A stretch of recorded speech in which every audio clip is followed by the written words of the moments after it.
or with my friends and at me has like made this like deep rooted like insecurity. This gorgeous girl is talking about being the overweight friend and never having the guys approach you. They always kind of look over you to your thinner friends who they find more attractive. And it reminded me of the fact that back in college, in church, we had a college and singles group. So it was a mixture of people who were in college, but also single people who just were older, not married. So I had a friend in that group. He was maybe 10 to 15 years older than me. And I remember him telling me one time, I was maybe 20 years old, he's like, you know what, Veronica, I really feel like you are going to be a late bloomer. And I was like, okay, probably. I know I'm not blooming right now.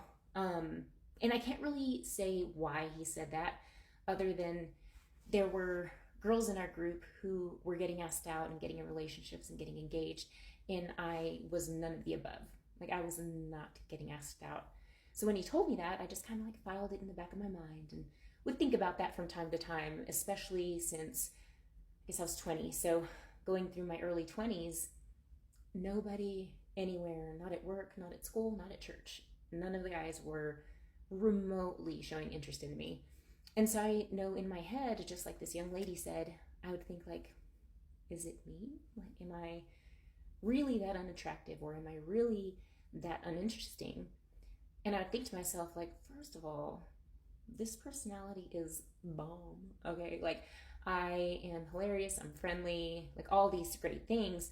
But I mean, if we're going off of looks, then yes, I am overweight compared to a lot of the girls around me.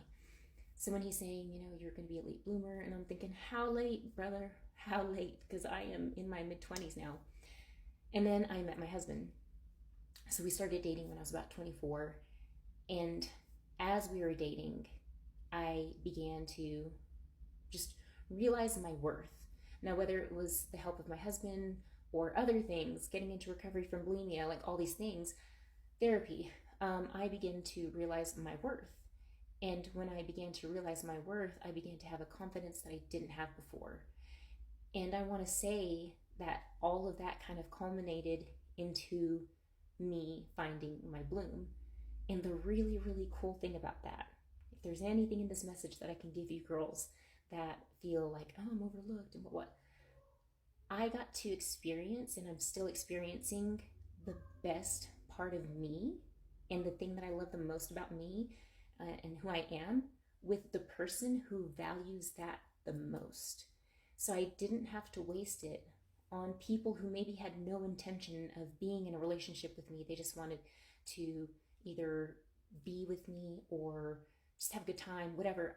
I am getting to experience my best self with the best person for me who values me the most. And so having this second act later in life has been so awesome. And so I just want to give you encouragement. If you're a girl out there who is overweight, know that well, first of all, even if you don't date someone, you are worthy, you are wonderful, you have so much to offer, and the lack of men around you has nothing to say about you that's negative. That's them doing their own thing. But when you do start to date someone, I want you to find someone that's going to value you, all of you. Someone that's going to think you're beautiful just the way you are. And I know you'll find someone out there. But first of all, know your worth without the guys. But also, when you do find a man, know that there's going to be someone out there that's going to want to celebrate who you are and love who you are. And you will come into your bloom. And it's going to be awesome.